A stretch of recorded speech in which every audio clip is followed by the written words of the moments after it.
자, 이제는 오늘 시장 또 한번 정리를 해봐야 되니까 A to G, 알파와 오메가, 처음과 끝 이렇게 해야 되나요? 네, 두 분의 또 시장 전문가 나와 계시는데요.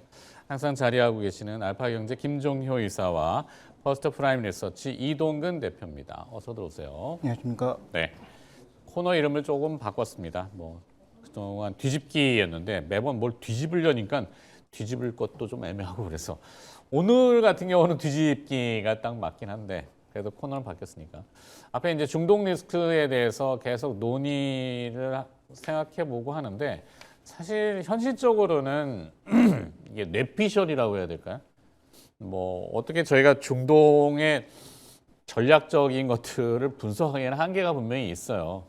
주식시장이 움직이는 것만 보고 이제 후사적으로 이제 분석하는 정도인데, 자, 두 분의 생각을 먼저 이야기해봐야 됩니다. 이것이 이제 리스크를 필요 이상으로 확대할 필요도 없고, 그렇다고 또 리스크가 아닙니다라고 단언할 수도 없는 거고, 자, 위기인가 기회인가 뭐 이런 내용인데요. 오늘 이동근 대표부터 네. 총평을 한번 들어보죠. 사실 이제 위기가 저는 곧 기회다 이렇게 좀 말씀드릴 수 있을 것 같고 사실 미국장의 흐름을 보면은 이게 지금 시장을 보는 시각을 우리가 좀 알 수 있을 것 같아요. 일단 개장 초반에 이제 낙폭을 늘리다가 거의 1시간 만에 이제 낙폭을 절반 이상 회복을 했고 결국은 뭐 그러니까 그 어떻게 보면 혼조세로 끝났는데 이게 지금 시티뱅크도 그런 얘기를 했습니다마는 결론적으로 이 어떻게 보면은 이번에 어떤 공격은 단기적으로 끝날 것이다라는 예상을 하고 있고 지금 트럼프 대통령도 조금 이제 그 언급이 좀 바뀐 것이 뭐 이제 그 이란에다가 이제 그 병력을 파병할 수도 있다, 그러니까 지상전으로 갈 수도 있다는 얘기를 하다가 굳이 그건 필요 없다라는 또 얘기로 또 지금 어떤 그 스탠스 좀 바꾸고 있습니다. 이런 건으로 가면 이미 미군 그렇죠. 병사가 6명인가 맞아요. 사망했잖아요. 미군 병사들은 뭐 사실 그 상징이 굉장히 크기 때문에 네. 미국 내 여론 사망 수가 늘어나면은 급격히 여론이 안 좋아질 거 뻔히 아는데 결국 지상전으로 간다는 얘기는 그거를 맞아요. 감내하겠다는 거잖아요. 그쵸, 그렇지는 이제. 않을 거라고. 예, 그러니까 결국은 이제 어떤 그런 것들이 지금 트럼프 대통령의 이런 언급들이 일종의 제가 엄포용인 거죠, 어떻게 보면은. 네, 그래서 이제 지금 말씀하신 대로 중간 선거를 앞두고 있는 상황에서 뭔가 이 확전이라는 부분은 트럼프 대통령도 최대한 피하고 싶을 거고 결국 그렇다면 시나리오로 가장 유력한 것은 빠른 시간 안에 그야말로 네. 무력화를 시켜서 일단 뭐 이제 목적을 달성할 것이다라는 쪽으로였던 그런 쪽이 유력하지 않겠는가 쪽에 이제 미국 시장도 아마 베팅이 들어간 것 같고 그래서 네. 뭐 주요 지수들이 뭐 오히려 반등하면서 끝나는 이런 모습도 나타났고요. 결국 뭐 지금 어제 아시아 증시도 낙폭을 줄이면서 끝났고 네. 이제 오늘 우리 증시도 이제 낙폭을 줄이다가 지금 다시 확대를 좀 하고 있습니다만은 뭐 생각보다 그렇게까지 시장이 뭐 진짜 어떤 패닉이라든가 이런 것에 빠지고 있지는 않다라는 얘기예요. 더군다나 이제 지금 보면은 결국은 이제 그 어떻게 보면 이 시장의 어떤 이런 조정을 또 기회로 보는 시각도 굉장히 많단 말이죠. 특히 우리 시장 같은 경우는 상대적으로 이제 지금 워낙 대기 자금의 수요가 풍부하기 때문에 네, 고객의 코스닥 시장이 상대적으로 강한 이유도 그렇죠. 이제 고객의 탁금이 지금 120조에 육박하는 상황에서 오늘 그러니까 지금 상대적으로 코스피 시장이 조금 이제 조정을 받으니까 오히려 이런 자금들의 쏠림이 코스닥 쪽으로 좀 나타나는 그런 또 모습들도 지금 보여주고 있고요. 네. 결국 그런 것들을 종합해 볼 때는 이 시장 같은 경우는 뭐 일단 변동성은 불가피합니다. 저는 뭐 변동성이 오늘로 끝나지 않을 거라고 생각을 해요. 적어도 이번 주에는 이런 변동성을 우리가 어느 정도 각오를 하고 있어야 되겠지만은 돌발 재료가 네. 또 나오면 출렁거렸다가 그렇죠. 이제 뉴스플로우가 장중에 어떻게 나오냐에 따라서 이게 시장이 또 영향을 받을 수가 있거든요. 그런 부분들은 어쩔 수가 없습니다만 그리고 지금 또 외국인의 매도라는 측면도 또 피할 수가 없어요. 네. 지난주 금요일 날도 7조 이상의 외국인 매도가 코스피에서 나왔지만은 오늘도 현 시각부로 지금 3조가 넘어가고 있다는 얘기예요. 결국 그런 부분들을 보면은 이러한 요인들은 어쩔 수 없지만은 그럼에도 불구하고 시장은 역시 어떻게 보면 이제 빠지면은 산다라는 이제 저점 매수는 굉장히 튼튼할 것으로 보여지고 대기 매수 수준은 튼튼하다. 그렇죠. 이제 그런 부분들을 감안할 때는 이 부분이 결국은 단기적으로 봤을 때는 또 하나의 기회로 보는 것이 조금 더 지금으로서는 유력하지 않나 이런 말씀을 좀 드릴 수가 있을 것 같습니다. 네.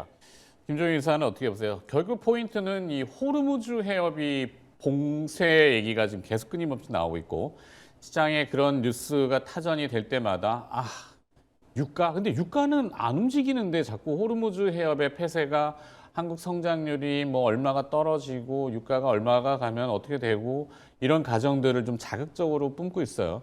근데 상식적으로 봤을 때 이란의 이제 그 혁명 수비대 정예군이라고 하는데 사실 그 실체도 모호합니다만 호르무즈 해협의 폐쇄를 공언은 했는데 뭘로 막을 거냐. 사실 현실적으로는 그게 없는 것 같고 차기 수장이 누가 되든 또 그러면은 타격해갖고 찝어갖고 처형시킬 수도 있을 텐데 누가 할 거냐. 그리고 또 이란 같은 경우는 사실 자국민의 유혈 사태를 지금 봤잖아요. 여론도 자국 내에서 안 좋을 거고 여러 가지 등등 봤을 때 호르무즈 해협의 폐쇄 봉쇄는 중국은 가만히 있겠나. 당장 자기 목에 칼을 들이대는데 유가가 올라가고 거기가 막히면 중국이 그러면 뭐 그렇게 하세요라고 할 거냐. 우리나라도 마찬가지. 아시아 주요국도 그렇고 유럽의 주요국도 그렇고 이거는 상식적으로는 막히지 않을 것 같다는 게 일반 반론이기도 하잖아요. 어떻게 보세요? 저는 뭐 복잡하게 생각하기보단 크게 세 가지로 정리하는 게 어떨까라는 생각인데 첫 번째는 기간의 문제죠. 기간, 전쟁의 네. 기간. 길어지면 뭐 이건 누구에게나 다 부담스러울 수밖에 없는 상황이다. 근데 뭐 우크라이나 러시아 전쟁도 지금 4년째 가고 있잖아요. 근데 우크라이나는 버틸 수 있는 건 뒤에서 미국과 유럽이 계속 돈을 대주기 때문이죠. 네네네. 근데 지금 이란은 철저하게 고립되어 있는 상황이어서 이란을 대놓고 도와줄 수 있는 세력은 없는 것 같습니다. 맞아요. 지금. 현재 뭐 러시아, 중국도 도와줄 수가 없는 상황이고 말로는 그냥 뭐 독립성에 대해서 주권에 대해서 뭐 이렇게 얘기하지만 그렇죠. 그래서 기간의 문제는 일단 저는 길어질 가능성은 상대적으로 조금 낮지 않나라고 좀 판단을 하고 있고요. 두 번째는 이제 호르무즈 해협과 관련된 문제인데 호르무즈 해협의 최대 문제는 대형 배가 지나가는 데 있어서 호르무즈 해협이 30km밖에 안 되는 가장 좁은 해협이기도 좁은. 하지만 더 중요한 건 큰 배가 지나가는 깊은 유역이 다 이란 쪽에 붙어 있다는 거죠. 네네. 그러니까 이란 쪽에 붙어서 갈 수밖에 없는 상황이니까 굳이 군함을 쓰지 않더라도 지뢰 같은 것만 많이 깔아놔도 배가 다니는데 많이 불편해지는 상황이라서 이런 것들에 대한 그런 처리 문제는 남아 있기 때문에 호르무즈 해협을 뭐 100% 계속 막을 수는 없겠지만 막는다고 하면 단기간 막는 것은 충분히 가능하다라고 봐야 될 것 괴롭히는 거죠. 계속. 같고요. 그래서 충분히 괴롭힐 수 있고 그다음에 이제 거기에 예를 들어서 뭐 전력을 집중한다라고 하면 뭐 미국과 이스라엘이 아무리 뭐 공중전으로 잘 때린다고 하더라도 그다음에 그 기뢰를 뭐 제거하는 그 제거반이 들어간다고 하더라도 당연히 시간이 필요하기 때문에 일시적으로 막는 건 가능하다라고 저는 보고 있고요. 네. 마지막으로 가장 중요한 것은 트럼프 대통령은 과연 뭘 원할까라는 게 저는 가장 중요하다고 보는데 저는 이게 사태가 다르긴 합니다만 베네수엘라와 비슷하지 않나? 네. 베네수엘라를 어떻게 했을까를 보면 뭐 베네수엘라 혼내주겠다, 베네수엘라 다 갈아엎겠다라고 했지만 어떻게 했습니까? 마두로 2인자를 앉혔잖아요. 마두로 2인자를 앉히면서 미국에 협력하는 장악 가능한 사람을 앉혔다는 거죠. 네. 그러니까 이번에도 지금 트럼프의 키워드는 정권 뭐 뒤집어 엎는다라고 했지만 정말 그럴까? 저는 그렇지 않을 거라고 보거든요. 정권 뒤집으면 뒤집어 엎어서 이걸 장악할 수 있는 사람이 있어야 되는데 그럴 사람이 없거든요. 네. 그러면 트럼프의 생각은 지금 그 내에서 혁명 수비대 내에서도 그나마 조금 미국이나 서방이랑 친하게 지내자라는 사람 누구 하나를 골라서 그 사람을 위에 앉히는 것으로 협상하지 않을까? 그 다음에 미국과 최대한 더 척을 지지 않는 방향으로 가지 않을까? 그게 아마 이번 협상의 가장 핵심 포인트가 아닐까라고 보고 있는 거죠. 네. 그렇게 가면서 예를 들어서 뭐 핵능력에 대한 완전 폐쇄는 아니더라도 계속적인 뭐 IAEA의 점검이라든지 이런 것들을 통해서 뭐 검증하는 방향으로 가지 않을까라고 봐서 결론적으로는 저는 이 악재가 장기적으로 갈 가능성은 낮고 트럼프 대통령의 방향은 말씀드렸던 대로 이란을 찍어 눌러서 뭐 없애겠다 하는 방향은 아니고 네. 아마 베네수엘라처럼 미국이 통제 가능한 세력을 거기다 세우는 걸 목표로 하는데 그런 세력이 지금 혁명 수비대 바깥에는 아예 없다라는 걸 좀 주목해야 될 것 같습니다. 네네.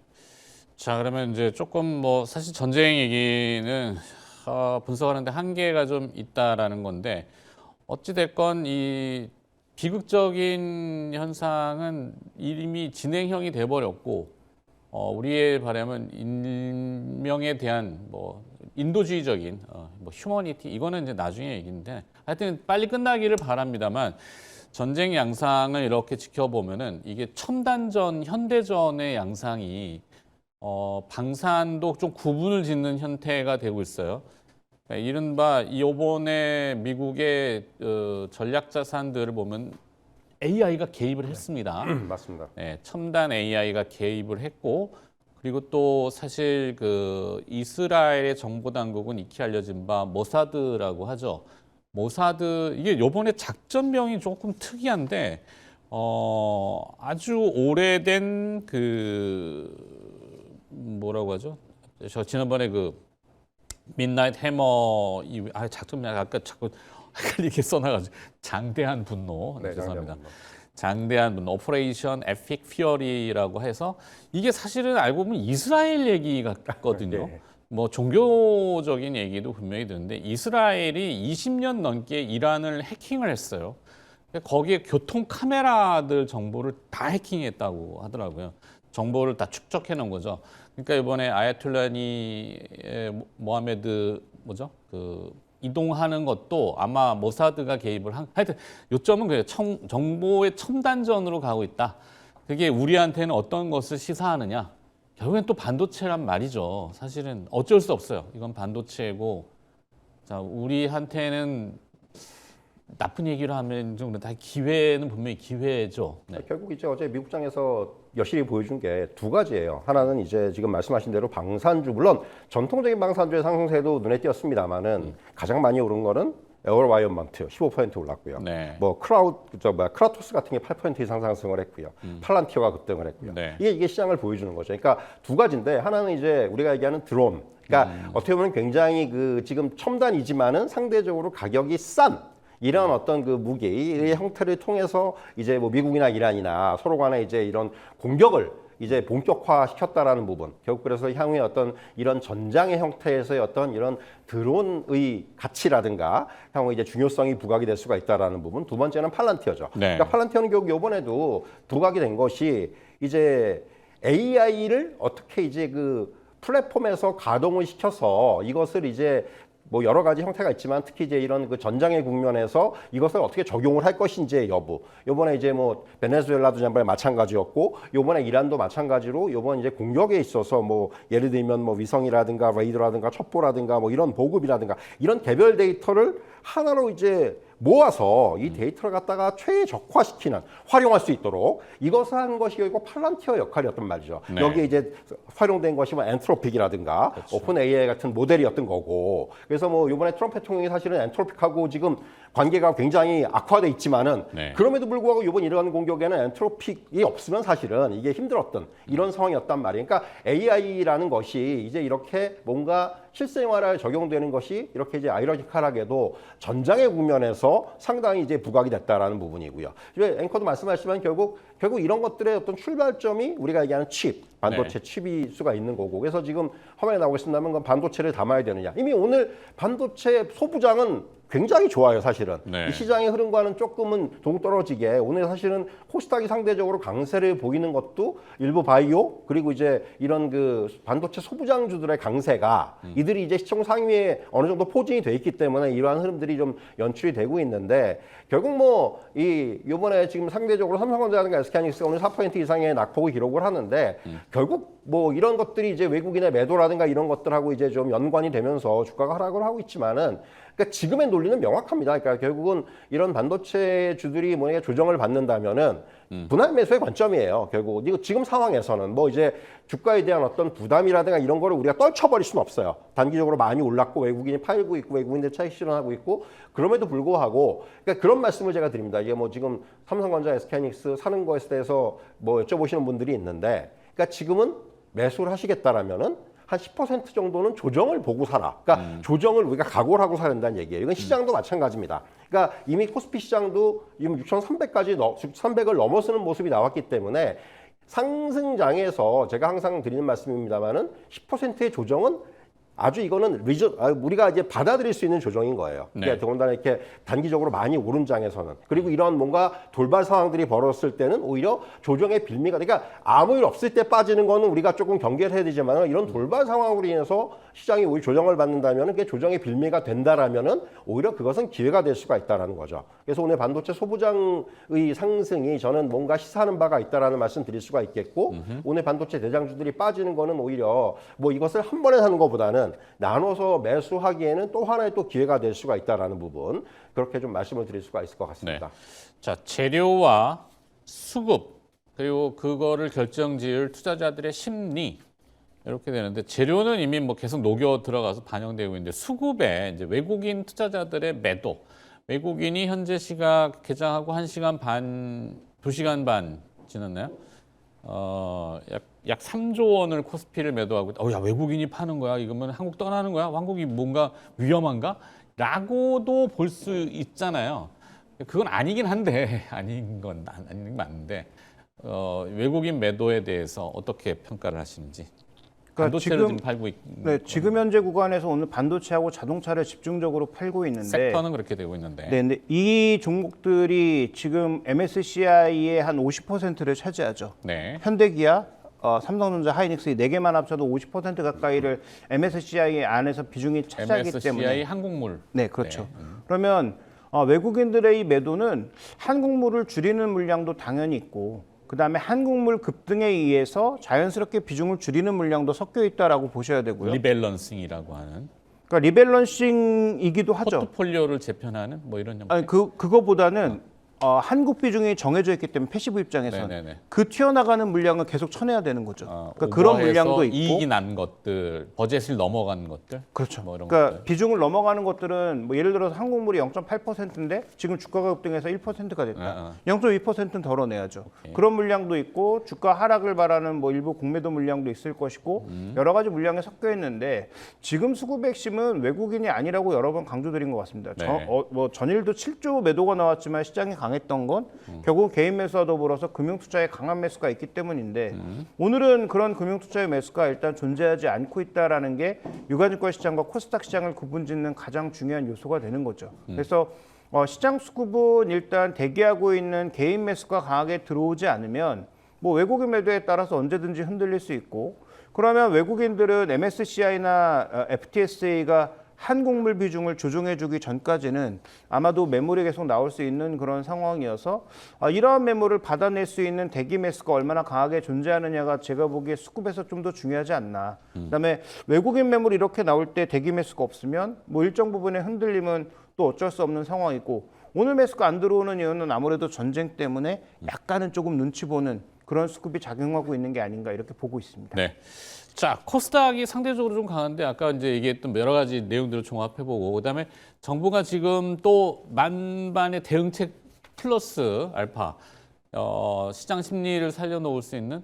근데 코스닥은 또 이 바이오, 그러니까 전쟁이라고 하는 거는 인명을 살상하지만 우리는 또 살리는 거 잘하잖아요. 네, 뭐 말이 좀 그렇긴 합니다만. 자, 그런 쪽으로 뭔가 조금 돋보일 수 있는 반전의 계기는 없을까? 사실 이제 말씀하신 대로 앞에서 이제 연장선상에서 말씀드리면은 결국 이제 수급의 변화를 좀 봐야 될 것 같아요. 특히 외국인들의. 외국인들이 코스피는 팔고 코스닥은 산다. 왜 살까? 지금 앞에서 이제 이사님 말씀하신 대로 저도 동의를 하는 게, 지금 일단 코스피의 매도는 상당히 기계적인 부분들이 많아요. 근데 반면에 이제 코스닥 쪽에서는 뭔가 아직까지 포트에 덜 들어있고 상대적으로, 그리고 이제 말씀하신 대로 어떤 정부의 정책적인 뒷받침이라든가, 그리고 결국 이제 코스피가 결국 지금까지 6,300까지 온 거는, 저는 제일 큰 거는 디스카운트 해소라는 수준에서 좀 말씀드리고 싶은데, 코스닥도 이게 결국 방향성은 그쪽이란 말이에요. 지금 뭐 동전주들을 쳐내고 뭐 이런 식으로 가는 것이 결국은 디스카운트 해소를 위한 것들이지 않습니까? 결국 이제 외국인들도 그런 부분에 반응할 수가 있는 거고, 그리고 이제 무엇보다도 이제 지금 뭐 연기금도 마찬가지로 코스피 이제 코스닥의 비중을 코스피와 거의 맞추겠다 이런 얘기들이 나오고 있고, 그러니까 우리가 얘기하는 패시브 수급의 코스닥 시장으로의 확대는 향후에 계속해서 기대해 볼 수가 있다는 거죠. 마치 1월 말에 나타났던 것처럼 그런 부분들이 계속해서 리바이벌이 될 수가 있다는 거고, 저는 상대적으로 3월장을 볼 때 이렇게 이제 뭔가 어떤 돌발적인 리스크도 작용을 하는 측면이 있지만은 코스피 지수가 상대적으로 이제는 조금 그 고점에 대한 부담이라든가 이런 부분들이 작용하는 것으로 볼 때 이런 전제 국면이 없었더라도 상대적으로 이제 코스닥 시장에 대한 관심이 좀 더 많아질 수가 있겠다. 이제 여기에는 이제 바이오 같은 경우는 아시겠지만 이제 뭔가 새로운 또 이벤트들, 뭐 이제 3월달에 학회도 많고 그러다 보니까 이런 부분들이 또 작용하는 측면도 있고, 그리고 소부장에서 나타나는 것처럼 이런 쪽에서 어떤 이제 그 대장주들에 기어서 이제는 이런 이 삼성전자, SK하이닉스, 마이크론의 어떻게 보면 이제 그 우리가 얘기하는 생산 라인의 확대라든가 투자라든가 이런 쪽에서의 수혜도 예상이 되기 때문에 이런 부분들을 감안한다면은 코스닥 시장에 대해서는 3월 달에는 조금 더 우리가 주목을 할 필요가 있다라는 말씀을 드릴 수가 있을 것 같습니다. 알겠습니다. 시간이 다 돼가지고 또 코스닥 춘3월을 얘기해 주셨는데 그거는 김종현 선생님 내일 한 번 더 이어가 주시면 좋겠습니다. 자, 오늘 두 분과 함께 했고요. 알파경제 김종효 이사와 퍼스트 프라임 리서치 이동근 대표였습니다. 고맙습니다.